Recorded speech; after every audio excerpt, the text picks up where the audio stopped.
नमस्कार दोस्तों, आप सभी कैसे हो। आपका career point by Vivek Dobhal sir में आपका स्वागत है, अभिनंदन है। और आज हम जो है OCTET की दूसरी क्लास के बारे में बात करेंगे। इससे पहले हमने जो है समास हमने कंप्लीट कर दिए हैं और आज हम कारक के विषय में बात करेंगे, राइट। और हिंदी कारक जो हैं आपको शॉर्ट ट्रिक के माध्यम से बताया जाएगा, तो कृपया करके आप चैनल को सब्सक्राइब करें, लाइक करें, बेल आइकन को प्रेस कर दें ताकि जो है हमारे द्वारा जो वीडियो बनाई जाती है और आप तक पहले पहुँचे, राइट। जितने बच्चे जितने स्टूडेंट हमारे साथ जुड़े हैं, इस चैनल की लिंक को जो है आप सभी को शेयर कर दें ताकि सभी लोगों को इसका लाभ पहुंच सके। क्लियर। तो आज हम बात करें कारक। कारक किसे बोलेंगे? कारक का जो अर्थ होता है किसी कार्य को करने वाला, यानी जो भी क्रिया को करने में भूमिका निभाता है उसे हम क्या कहते हैं? कारक कहते हैं, राइट। कारक के कुछ उदाहरण दिए गए हैं यहाँ पे, और ये जो उदाहरण हैं आपको ये तब समझ में आएंगे जब आप एक बार कारक को कंप्लीट कर लेंगे, उसके बाद हम इनके बारे में पढ़ेंगे, राइट।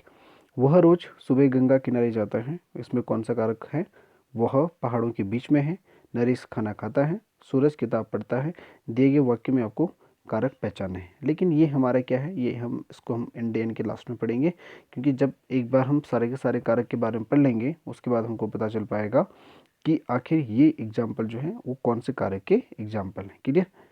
कारक के जो मुख्य भेद होते हैं, कारक के मुख्यतः 8 भेद होते हैं और आपको पता होना चाहिए 8 भेद कौन कौन से हैं। कर्ता कारक होता है, कर्म कारक, करण कारक, संप्रदान कारक, अपादान कारक, संबंध कारक, अधिकरण कारक, और आपका लास्ट होता है आपका संबोधन कारक होता है। ये 8 प्रकार के कारक क्या होते हैं?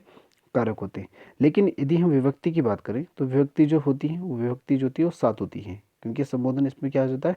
हट जाता है। तो विभक्ति कितनी होती है? विभक्ति होती है 7 और कारक कितने होते हैं? 8। संबोधन का कोई भी विभक्ति नहीं होती है तो इसको आप हटा सकते हैं। क्लियर। तो कारक कितने होते हैं? 8। विभक्ति कितनी होगी? 7। आप इसको अच्छे से रट लीजिएगा। अब हम सबसे पहले हम बात करेंगे कर्ता कारक क्या है। कर्ता कारक जो वाक्य में कार्य को करता है वो कर्ता कारक कहलाता है। कर्ता वाक्य का वह रूप होता है जिसमें कार्य को करने वाले का पता चलता है। सीधी सी बात है कि वाक्य में कौन मुख्य है? जो मुख्य होता है वही क्या होता है? कर्ता होता है। और कर्ता का जो विभक्ति चिन्ह होगा कर्ता ने, राइट। तो कर्ता का जो विभक्ति चिन्ह क्या होगा? ने होगा। और एग्जाम्पल कैसे रहेंगे? एग्जाम्पल आपको इस प्रकार से रहेंगे, जैसे रामू ने बच्चों को पीटा, तो इनकी कर्ता ने, इनकी क्या होगा? रामू ने। कारक चिन्ह कौन सा हो जाएगा? ने। और कर्ता कौन हो जाएगा? रामू हो जाएगा। आपको इस प्रकार से आपको समझना रहेगा। क्लियर। समीर जयपुर जा रहा है, लेकिन इसमें चिन्ह नहीं लगाया गया है, तो फिर भी लेकिन इसमें कर्ता कौन मुख्य कौन है? समीर है। जाने का कार्य कौन कर रहा है? समीर कर रहा है। नरेश खाना खाता है, तो खाने बनाने का कार्य कौन कर रहा है? नरेश कर रहा है। तो मुख्य कर्ता कौन होगा? नरेश। विकास ने एक सुंदर पत्र लिखा, तो विकास ने जो है यहाँ पे विकास जो हो जाएगा वो हो जाएगा कर्ता और ने हो जाएगा विभक्ति चिन्ह। क्लियर। आपको इस प्रकार से क्या करना है? प्रत्येक के बारे में आपको लिखना है और इसको आप नोट डाउन भी करते चलें ताकि जो है आप अच्छे से अच्छे इसको क्या कर सकें? याद कर सकें। क्लियर। अब हम बात करते हैं कर्म कारक। कर्म कारक क्या है? कर्म कारक वह वस्तु या व्यक्ति जिस पर वाक्य में की गई क्रिया का प्रभाव पड़ता है वह कर्म कारक कहलाता है। कर्म कारक की व्यक्ति चिन्ह को क्या बोलेंगे? को बोले। कर्ता ने कर्म को, तो भाई हम को पे पहुंचे हैं, राइट। तो कर्म कारक का व्यक्ति चिन्ह क्या होगा? को होगा। क्लियर। इसके एग्जाम्पल कैसे बनेंगे देख लीजिएगा। गोपाल ने राधा को बुलाया, तो अर्थात इसमें क्या हो जाएगा? ने क्या हो जाएगा? इसमें कर्म कारक की विभक्ति हो जाएगी। क्लियर। नेक्स्ट, रामू ने घोड़े को पानी पिलाया, माँ ने बच्चे को खाना खिलाया, मेरे दोस्त ने कुत्तों को भगाया, तो इसमें क्या होगा? ने जिसमें चलता है वो क्या होता है? कर्म कारक रहता है। क्लियर। नेक्स्ट, करण कारक जो होता है वह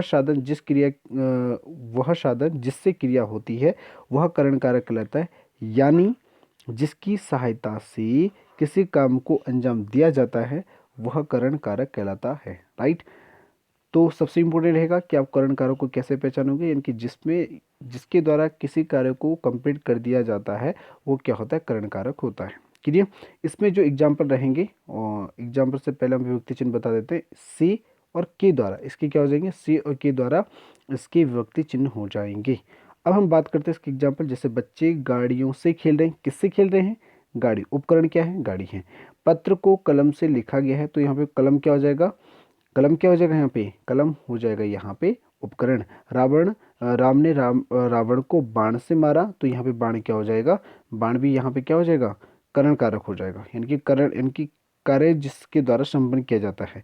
अमित सारी जानकारी पुस्तक से लेता है, तो यह भी पुस्तक क्या हो जाएगा, पुस्तक इसमें क्या हो जाएगा, करण कारक हो जाएगा, राइट। देखिए विभक्ति चिन्ह इसमें क्या होगा, सी हो जाएगा, आपको उसको पहचानना है, राइट।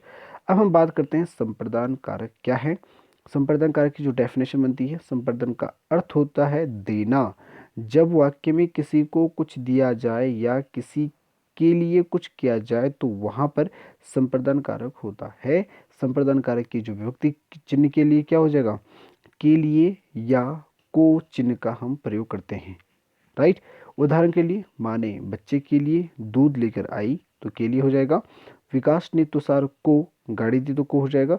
और मैं हिमालय को जा रहा हूँ, तो हिमालय के साइड इनकी को हो जाएगा। और रमेश मेरे लिए कोई उपहार लाया है, तो यहाँ पे के लिए हो जाएगा, राइट। आपको इस प्रकार से इसको समझना है, यानी कि कोई वस्तु यदि किसी को दी जाती है, हमेशा वहाँ पे क्या होता है, संप्रदान कारक होता है।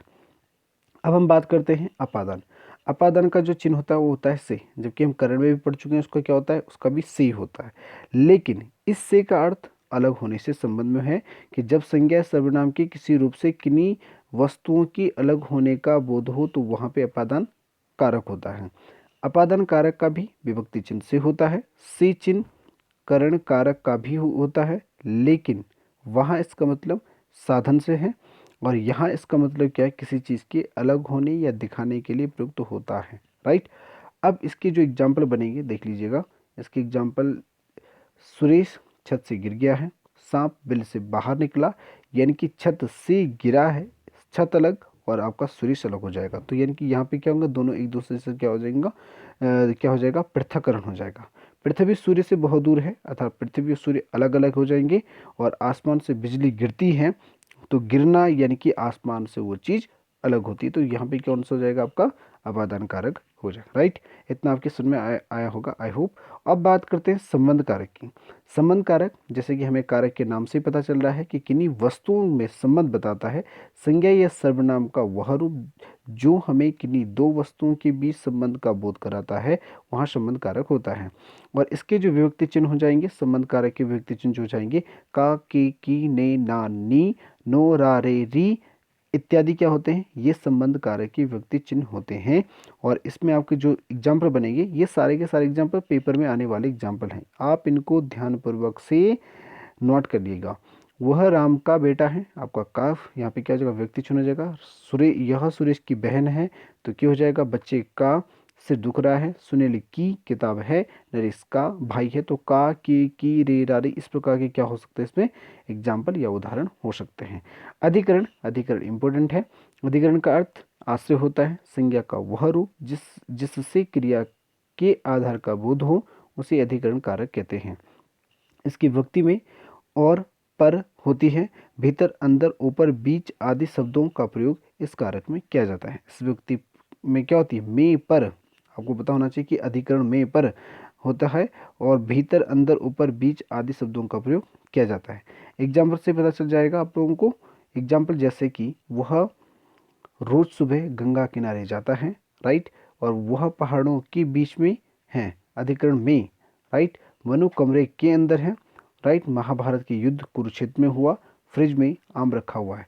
तो आप आगे जो बताया गया है, आप के अंदर के बाहर, ये सब इसके क्या हो जाएंगे, एग्जाम्पल हो जाएंगे और आपको इसके माध्यम से क्या होगा, समझना होगा, क्लियर।